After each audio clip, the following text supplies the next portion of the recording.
ওই জায়েজের সন্তান ওসামা নবীর নাতিকে নবীর কাছে পাঠাইয়া দাও, আর তার কাছে বলে দাও সে যেন নবীর কানে কানে গিয়ে বলে যে দাদা আপনি যার বিচার করবেন এই মহিলা কিন্তু আপনার বংশের মহিলা। দুনিয়ার মুসলমান ইমানদার আল্লাহর গোলাম ওসামাকে ডাক দিলেন, তাকে শিখাইয়া দেওয়া হলো যাও তোমার দাদার কাছে গিয়া বলবা কানে কানে যে ওগো দাদা আপনি যার বিচার করবেন ওই মহিলা কিন্তু আপনার বংশের মহিলা। একটা জিনিস গোছায় রাখছে, আমরা পারলে এটাকে আরো অগোছালো করে দিই যাতে সে আরো কষ্টের মধ্যে পড়ে।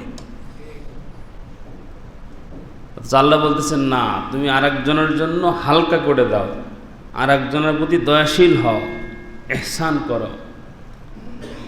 আহসিন কামা আহসানাল্লাহু ইলাইক, আল্লাহ বলছেন তুমি আরেকজনের প্রতি ইহসান করো, তার কাজকে সহজ করে দাও, তার প্রতি দয়াশীল হও। তুমি ঠিক যেইভাবে আমার যে সৃষ্টি আছে, যারা জীব আছে, এক কথায় মানুষ থেকে শুরু করে একটা কুকুর পর্যন্ত প্রত্যেকটা সৃষ্টিজীবীর প্রতি তুমি দয়াশীল হও।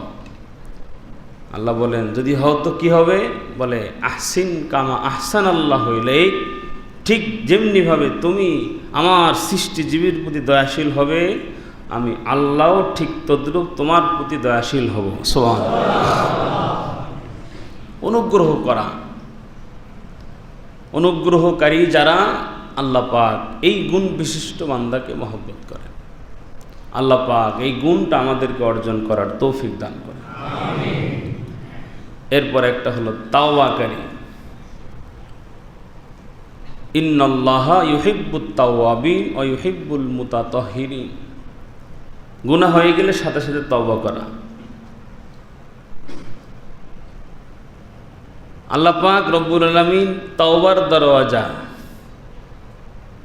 ওই টাইম পর্যন্ত খোলা রাখছেন, বলে মৃত্যুর গড়গড়া যখন এই গলার মধ্যে পর্যন্ত আসে, মৃত্যুর সময় যখন নিকটবর্তী ওই সময় পর্যন্ত আল্লাহ তাওবার রাস্তা খোলা রেখেছেন। সুবহানাল্লাহ।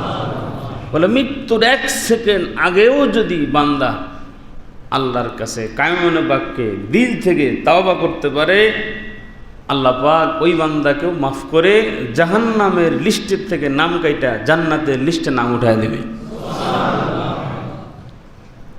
যে জন্য তওবা করা, গুনাহ হয়ে গেলে সাথে সাথেই তওবা করা। আর তাওবার যে সংজ্ঞা আছে এগুলো জেনে শুনে তওবা করা। শুধু আস্তাগফিরুল্লাহ বললাম আর তওবা হয়ে গেল, বিষয়টা এমন নয়। একটা অন্যায় আমি করে ফেলছি, এই অন্যায়টা আমি আর করব না, প্রতিজ্ঞাবদ্ধ হয়ে আল্লাহর কাছে তওবা করতে হবে।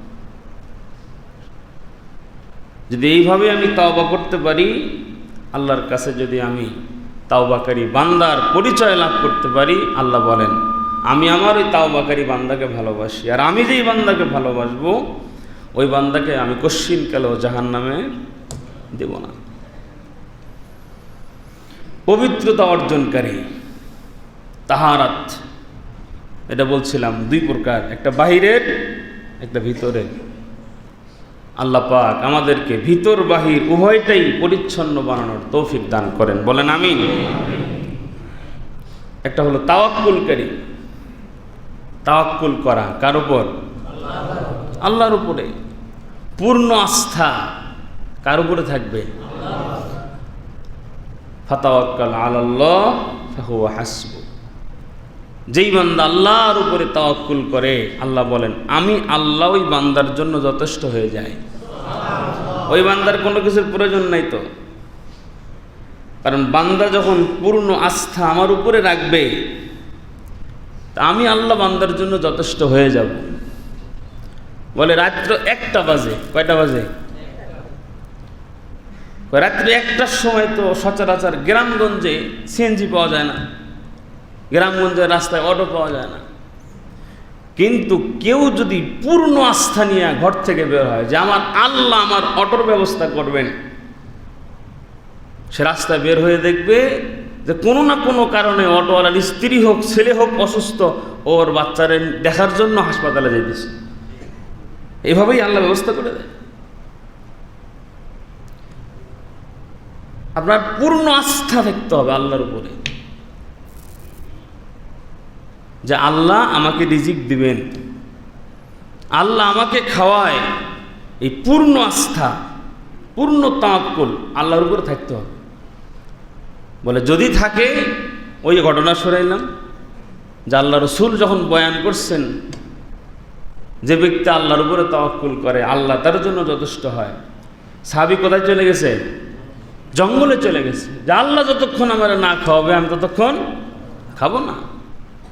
আল্লাহ তাকে খাওয়াইছেন, তো খাওয়াইছেন, বৃষ্টি দিয়া, বন্যা দিয়া আল্লাহ তার গোলামকে পানি খাওয়াইছেন। সামনে যখন ফেরেশতা খাবার পাঠাই দিচ্ছে, হাত বাড়াইছে, গায়েবী আওয়াজ চলে আসছে যে আমার গোলাম যদি হাত না বাড়াইতো, আমি আল্লাহ কুদরতি হাতে বান্দাকে খাওয়াইয়া দিতাম। পূর্ণ আস্থা, পূর্ণ তাওয়াক্কুল, এটার নাম হলো ভরসা। এই জন্য তো নবীজি বলছেন যে একেবারেই ন্যূনতম তোমার একটা জুতার ফিতাও যদি ছিঁড়ে যায়, এটাও দিবে আল্লাহ। তাওয়াক্কুল করতে হবে আল্লাহর উপরে। আল্লাহ পাক এইরকম দিল আমাদের তৈরি করে দেন, বলেন আমিন। সুবিচারকারী, ইনসাফ, যেখান থেকে আমরা আলোচনা ঢুকে গিয়েছিলাম যে বাদশাহ নুরুদ্দিন জঙ্গি রহমতুল্লাহ আলাইহির ঘটনা আপনাদেরকে শুনেছিলাম, ওমর ইবনে আব্দুল আজিজের ঘটনা শুনেছিলাম, যে ন্যায়পরায়ণ শাসক, যে ইনসাফ, সুবিচার এটা যদি সরকার করবে বিষয়টা এমন নয়। আরে আমিও তো কোনো না কোনো জায়গায় দায়িত্বশীল, কোনো না কোনো জায়গায় তো আমিও জিম্মাদার। পরিবারের মধ্যে হয়তো আমি গার্ডিয়ান, আমার স্ত্রী, আমার সন্তান, আমার মেয়ে, আমার ছেলে, তারা তো আমার অধীনস্থ। তাদের প্রতি আমাকে ইনসাফ করতে হবে। আমার দুইটা ছেলের প্রতি আমাকে ইনসাফ করতে হবে, সুবিচার কায়েম করতে হবে। দেখা যাচ্ছে যে আমি আমার ভাতিজাদের মধ্যে আমি বড় চাচা, এই যে আমার অধীনস্থ, তারা আমার কথা শুনে, দুই তিনটা পরিবার আমার কাছে পরামর্শ নিয়ে চলে সমাজে, তা আমি তাদের মধ্যে সুবিচার করব, ইনসাফ করব, আদল করব। তাফসীরের মধ্যে আসছে আদল শব্দের মূল ব্যাখ্যা হলো সমান করা। কি করা? সমান করা।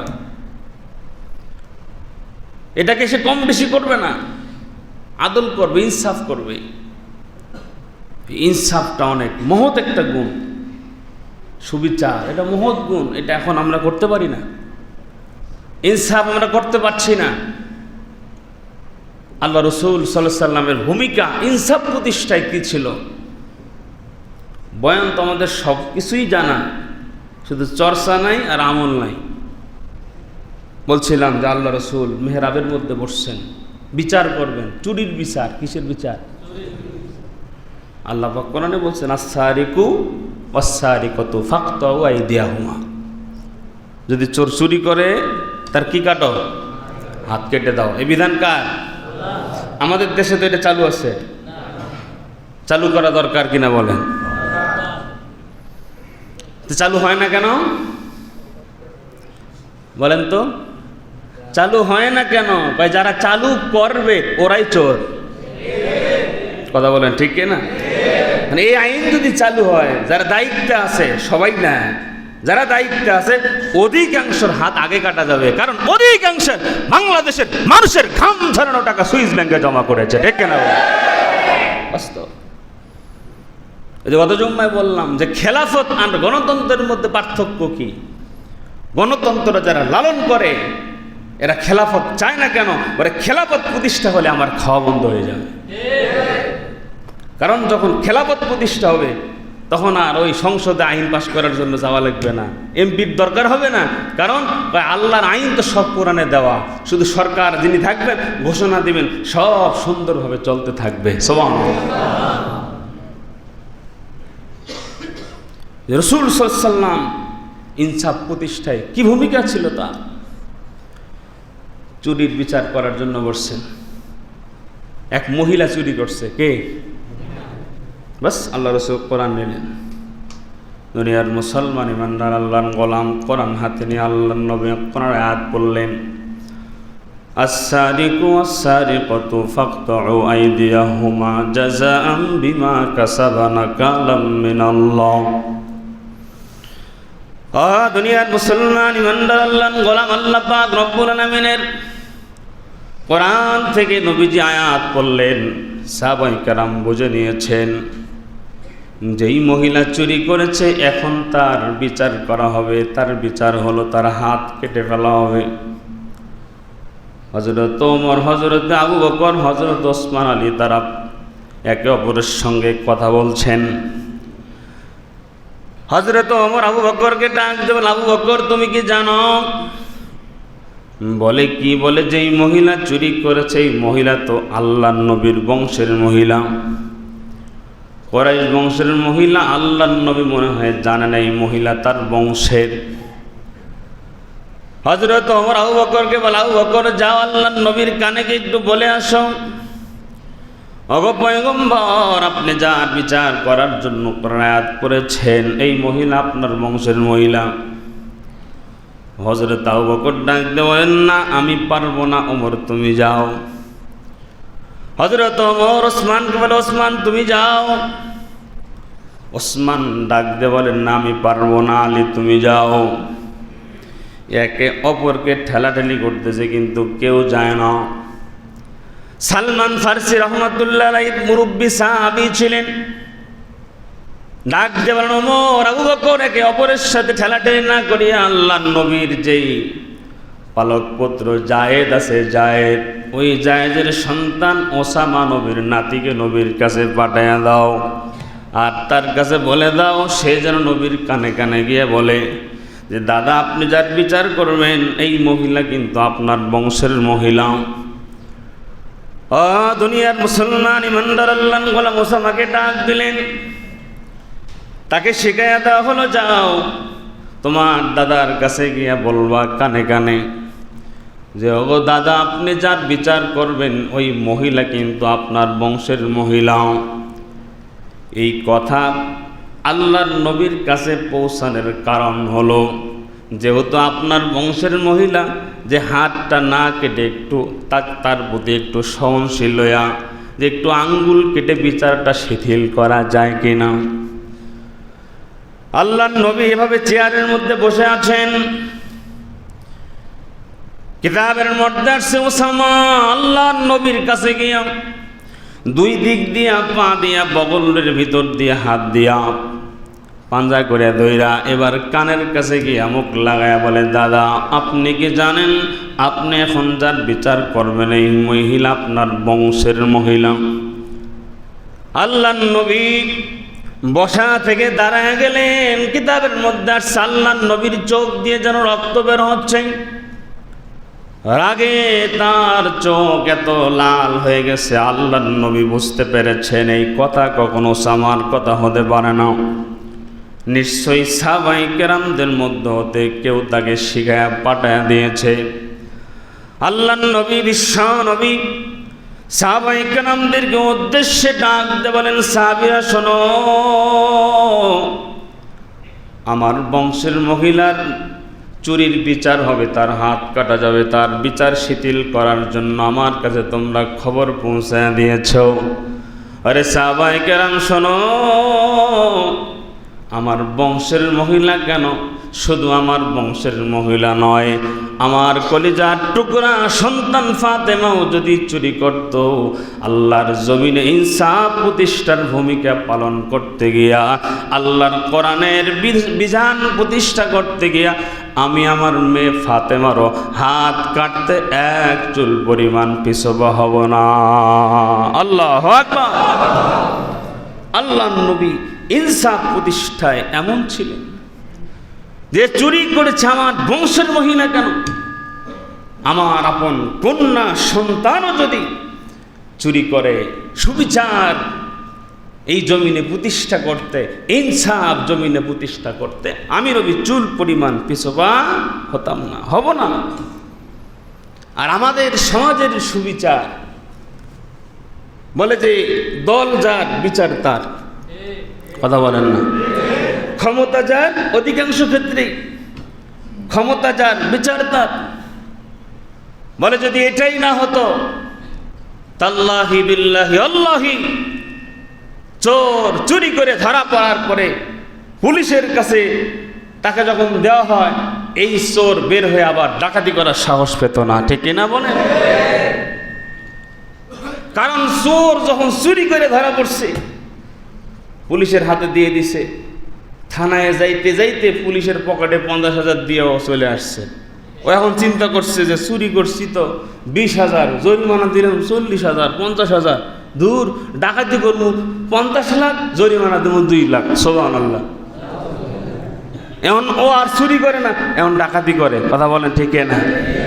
বাস্তবতা এগুলা। বলে যখন অপরাধ যখন মানুষ করবে, অপরাধের সুবিচার যদি হয়, এই অপরাধী আর অপরাধ করবে না। ঠিক না বলেন? সে তো করবেই না, বরঞ্চ আশেপাশে যারা আছে তারা যখন সুবিচার দেখবে, ওই অপরাধীর শাস্তি দেখলে ওই অন্য মানুষগুলো আর অপরাধ করার সাহস পাবে না। ঠিক না বলেন? এই যে চুরির বিচারটাই ধরেন না, চোর যদি চুরি করে হাত কাটো, 2, 4, 5 জনার যদি হাত কাটা যায়, এই হাত পকেট থেকে সামনে যাবে না। ঠিক না বলেন? ওই চেয়ারের নিচ দিয়ে তো পরে ঘুমের ভিতরে স্বপ্নেও হাত দেবে না, যদি হাত কাটা যায়। কথা বলেন ঠিক না? বাস্তবে তো নিবেই না, ও ঘুমের মধ্যেও স্বপ্নে ওই টেবিলের নিচ দিয়ে হাত দিতে ভয় পাবে যে আমি যদি টেবিলের নিচ দিয়ে দেই, যদি সিসি ক্যামেরা অথবা অন্য কেউ বা যে দিচ্ছে, এখন তো মোবাইলের জামানা, কোন দিক দিয়ে কলমের মধ্যেও ভিডিও ক্যামেরা থাকে। ঠিক না বলে? জুতার মধ্যে ক্যামেরা থাকে।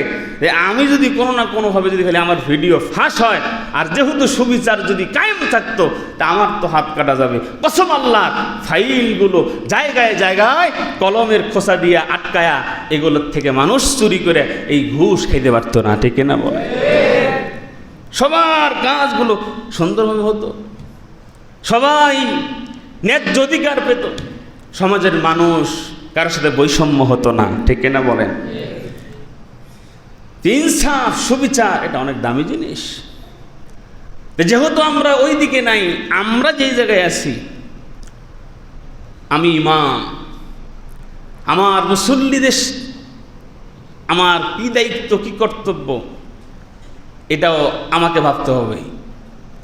আমার ফ্যামিলি আছে, ফ্যামিলির সাথে আমার কি আচরণ হবে, 2টা যদি সন্তান থাকে, 2 সন্তানের সাথে আমার কি আচরণ হবে। আমি বৃদ্ধ হয়ে গেছি, এক সন্তানকে জমি কিছু লিখে দিলাম, আর এক সন্তানকে দিলাম না, এটা বেইনসাফি, ইনসাফ হয় না। আমরা যে যে জায়গায় দায়িত্বশীল, ওই জায়গায় আমরা ইনসাফ করনেওয়ালা হব ইনশাআল্লাহ। আল্লাহ পাক আমাদেরকে তৌফিক দান করেন, বলেন আমিন। আল্লাহর নবী সাল্লাল্লাহু আলাইহি সাল্লাম ইনসাফ প্রতিষ্ঠায়, সুবিচার প্রতিষ্ঠায় এমন কঠোর ছিলেন।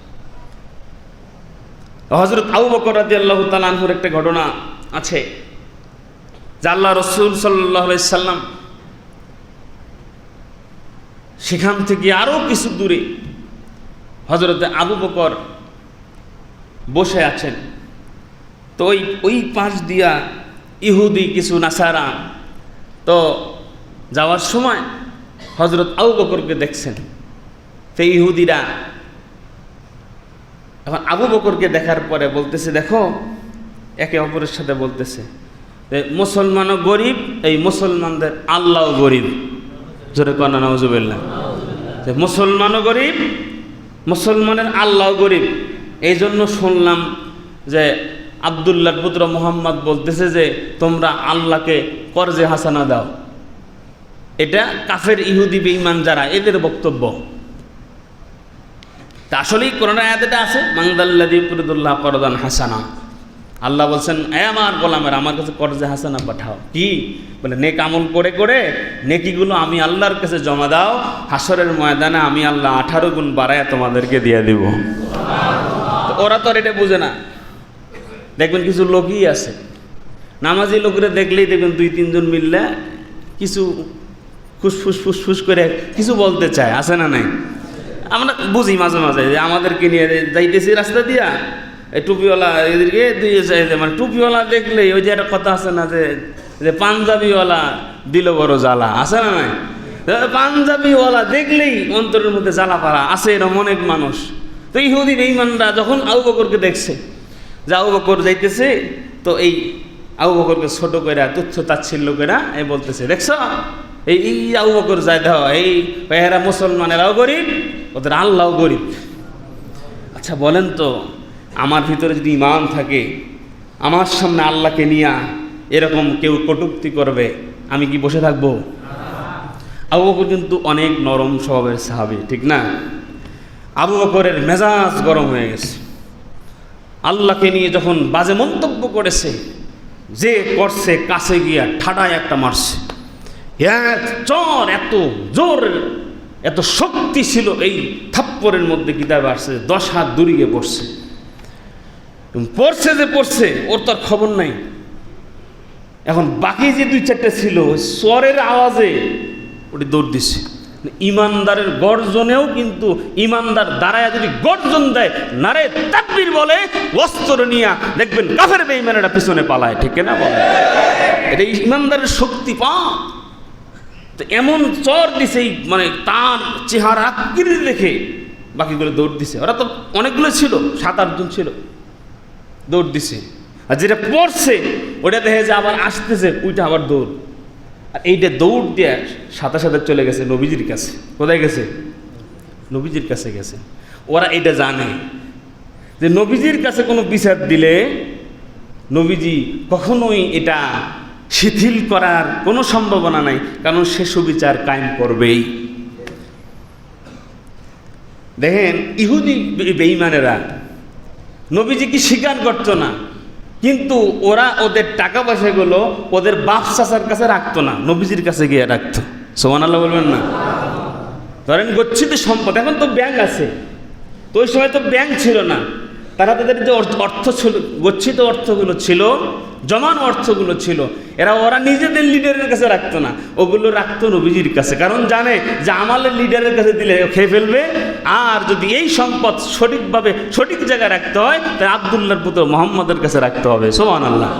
এই জন্যই তো কিতাবে আসছে, আল্লাহ রসুল যখন হিজরত করে মক্কা থেকে মদিনায় যায়, সাহাবী নিযুক্ত করে দিয়ে কার কার কোথায় কি পাওনা আমার কাছে রেখেছে, নবীজি এগুলো লিস্ট করে জিম্মাদারি দিয়া এরপরে নবীজি হিজরত করে মদিনায় গিয়েছেন। সুবহানাল্লাহ। তো ওই দৌড় দিয়ে চলে গেছে নবীজির কাছে। এই যে গাল যে ধরছে, এই গাল থেকে আর হাত সরে না। এবার নবীজির কাছে গিয়ে বলতেছেন, ইয়া রাসূলুল্লাহ, আপনাকে বিচার করতে হবে। কি বিচার? বল, আপনার সাহাবী আবু বকর আমারে মারছে। আল্লাহর নবী অবাক হয়ে তার দিকে তাকায়া বলে, আবু বকর তোমারে মারছে? বলে হ্যাঁ। না, তোমার মনে ভুল হচ্ছে, মারলে ওমরে মারছে। তা বলতেছে, না না, ওমররেও আমি চিনি, আবু বকররেও আমি চিনি, আমার ওমর মারে নাই, আবু বকর মারছে। তুমি আসলে ঠিকভাবে ছিল, মানে আবু বকর যে কাউকে মারবে নবীজি এটা ইয়াকিন করে না, কারণ সে অনেক নরম স্বভাবের মানুষ ছিলেন। ওমর রাগে ছিলেন। ওই যে এক ঘটনা শুনছেন না, যে আল্লাহ রসুল বিচার করে দিয়েছেন ইহুদি আর মুসলমান, এখন মুসলমানের বিপক্ষে রায় চলে গেছে। মুসলমানের বিপক্ষে, ওই যে রসুল সাল্লাল্লাহু আলাইহি ওয়াসাল্লাম তো পক্ষপাতিত্ব করবেন না, সে আদল করবেন, ইনসাফ করবেন, সুবিচার করবেন। গেছে গিয়ে দেখে যে মুসলমানরা অপরাধ, তো ইহুদির পক্ষে রায় দিয়ে দিছে। এখন যাইতেছে আর বলতেছে, হ্যাঁ আমি নামাজ পড়ি, আমি প্রথম কাতারে থাকি, আছে না কিছু লোক, হ্যাঁ আমি প্রথম কাতারে থাকি, হুজুরের কয়েকদিন দাওয়াত দিয়ে খাওয়াইলাম, হুজুর আমার বিপক্ষে ফতোয়া দিছে, আছে না নাই?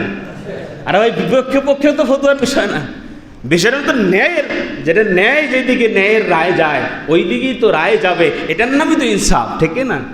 তো ওই যে যাইতেছে আর বলতেছে যে আমি ইসলামের যুদ্ধের সময় আমি চাঁদা দিই, হ্যাঁ আমি নামাজ পড়ি, আমি মুসলমান, এই বিধর্মী, ওর পক্ষে রায় দিয়ে দিছে, এই বিচার আমি মানি না।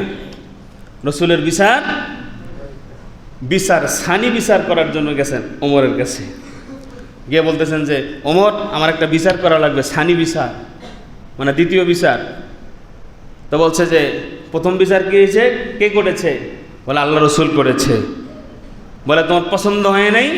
বলে না, এই বিচার আমি পছন্দ হয় নাই, কারণ সে ইহুদির পক্ষে রায় দিছে।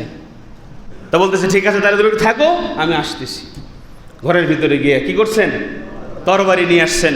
আইনা এক কোপ দিয়া গর্দন থেকে কল্লা ফালায় বলে, এই যে নাও, রসুলের বিচার যে মানে না তার বিচার, এটাই আমার ফয়সালা। আল্লাহু আকবার। আসাদ্দাহুম ফি আমরিল্লাহি ওমর। ওমর ছিলেন কঠোর স্বভাবের, ছাড় দিতেন না, এক চুল পরিমাণ ছাড় দিতেন না। কিন্তু আবু বকর ছিলেন কি নরম স্বভাবের। তো আল্লাহ রসুল বলতেছেন যে তোমারে মারলে তো ওমর মারতে পারে, আবু বকর তো মারার কথা না। এমন সময় দেখে যে রসুলের দরবারে হজরা শরীফের গেট দিয়ে আবু বকর ঘরের মধ্যে প্রবেশ করছেন। সুবহানাল্লাহ। আবু বকর সম্পর্কে কে হতেন? শ্বশুর। কে? শ্বশুর। রসুলের কি শ্বশুর ছিলেন। শ্বশুর ভিতরে ঢুকছেন, এখন ডাক দিছেন, বলতেছেন যে আবু বকর আপনি কি সাহাবীকে মেরেছেন? এখন দেখে যে ও এখানে দাঁড়ায় রসুলের সামনে, দেখে আবার রাগ, বলছি ইয়া রাসূলুল্লাহ, এইখানে ইয়া রাসূলুল্লাহ আমি তো একটা চর মারছিলাম, আর একটা মারার খুব ইচ্ছা ছিল, তখন পারি নাই, একটু অনুমতি দিলে আমি এখন আর একটা থাপ্পড় দিতাম। সুবহানাল্লাহ বলেন। এখন নবীজি বলেন যে তোমার এত রাগ আমি তো কখনো দেখি নাই যে এইভাবে। তখন বলতেছি ইয়া রাসূলুল্লাহ, সে আল্লাহকে নিয়ে বাজে মন্তব্য করেছে, কটূক্তি করেছে। কি বলেছে? বলে সে বলেছে মুসলমানও গরিব, মুসলমানদের আল্লাহও গরিব, এই জন্য নাকি মুসলমানদের কাছ থেকে আল্লাহ ধার চাচ্ছে, ঋণ চাচ্ছে। এইটা বইলা আল্লাহকে কটাক্ষ করে, কটূক্তি করে, ছোট করে, তুচ্ছ তাচ্ছিল্য করে কথা বলেছে। আমি নিজেকে কন্ট্রোল করতে পারি নাই। এখন দেখেন এই ইহুদি ওই যে রসুলের সামনে আস্তে করে মাথাটা উঠায়া বলতেছি ইয়া রাসূলুল্লাহ, আল্লাহর কসম আমিও আল্লাহ খোদা মানি, নামাজ পড়ি না, ইসলাম মানি না, কিন্তু আমি জীবনে এই কথা বলি নাই। জীবনেও এইরকম টাটকা মিথ্যাবাদী লোক আমাদের সমাজে আছে না নাই? এক ডাইরেক্ট অস্বীকার করে, কোন দিন টাকা নিয়েছিলাম, 10,000 টাকা নিছে, ওই খাইছে, ওর বউ খাইছে, ওর বাচ্চা খাইছে, বাথরুম পর্যন্ত ফেলাই আসছে, এখন টাকা চায়। কিসের টাকা ভাই, কবে টাকা নিয়েছিলাম? জায়গায় শেষ, মানে জানে না টাকা কি জিনিস। এরকম আছে না কিছু? দোকানে বাকি খাইছে, জানে না যে ও খাইছে, ওর কথাবার্তায় মনে হচ্ছে ও চিনে না দোকানদারে। জায়গায় একবারে মিথ্যা কথা, একবারে রসুলের সামনে দাঁড়ায় বলতেছে আমিও আল্লাহ মানি, আমি আপনাকে বিশ্বাস করি, এই জন্য তো আপনার কাছে আসছি হুজুর, আমি এই কথা কোনোদিন বলি নেই। বিচার করতে কি লাগে? সাক্ষী লাগে। কি লাগে? আল্লাহর নবী আবু বকরকে ডাক দিলেন, আবু বকর, আবু বকর তোমার পক্ষে সাক্ষী পেশ করো, সাক্ষী লাগবে, সাক্ষী ছাড়া বিচার করা যাবে না। ওই ইহুদিকে যখন আবু বকর থাপ্পড় মারছে, ইহুদির আরো কয়েকজন সঙ্গী সাথী তার সঙ্গে ছিল। ও ইহুদি বিধর্মীরা তো আবু বকরের পক্ষে কখনোই সাক্ষী দেবে না। ও দুনিয়ার মুসলমান ইমানদার আল্লাহর গোলাম, আবু বকর ডাক দিয়ে বলেন পয়গম্বর, ওই জায়গার মধ্যে যখন এই ঘটনাটা ঘটেছে আমার সঙ্গে অন্য কোনো সাহাবী ছিল না, আমার সঙ্গে অন্য কোনো সাহাবী ছিল না, কিন্তু যারা উপস্থিত ছিল তারা সবাই বিধর্মী, তারা ইহুদি, তারা তো আমার পক্ষে সাক্ষী দেবে না। ওগো পয়গম্বর, অতএব আমার পক্ষে কোনো সাক্ষী পেশ করার মতন নাই। আল্লাহর নবী এবার বিচারের ফয়সালা দিতেছেন।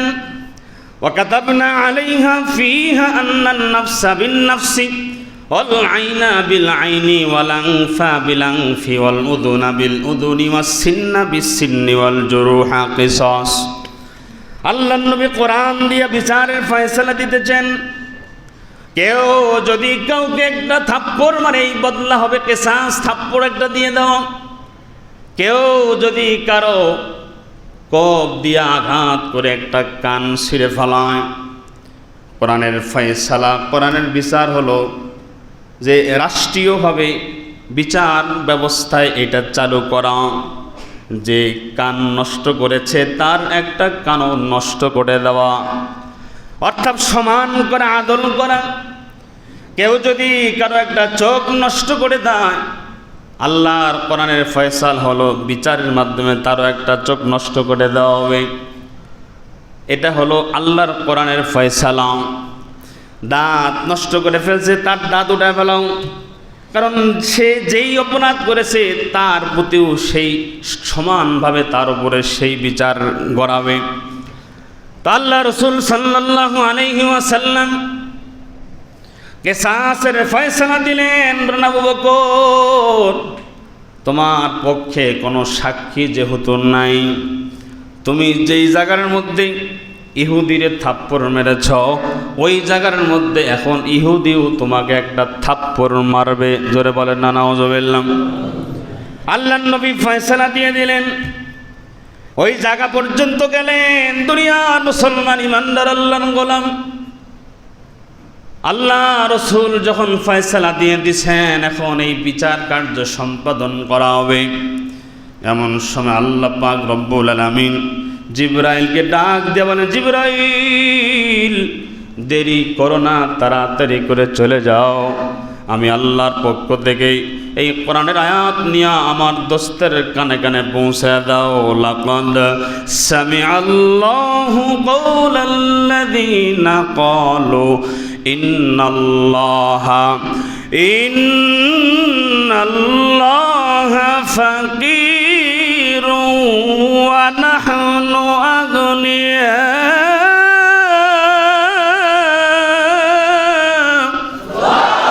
আল্লাহ পাক রব্বুল আলামিন কোরআনুল কারীমের আয়াত জিবরাইলকে দিয়ে দিলেন। জিবরাইল গিয়ে আল্লাহর নবীর কাছে গিয়ে কানে কানে বলেন, ওগো পয়গম্বর, আল্লাহ পাক রব্বুল আলামিন আমাকে পাঠায়া দিয়েছেন এই আয়াত নিয়ে। কি আয়াত? বলো, লাকাদ সামিআল্লাহু কাওলাল্লাযীনা বলে যখন ক্বালু ইন্নাল্লাহা ফাকীরু ওয়া নাহনু আগনিয়া।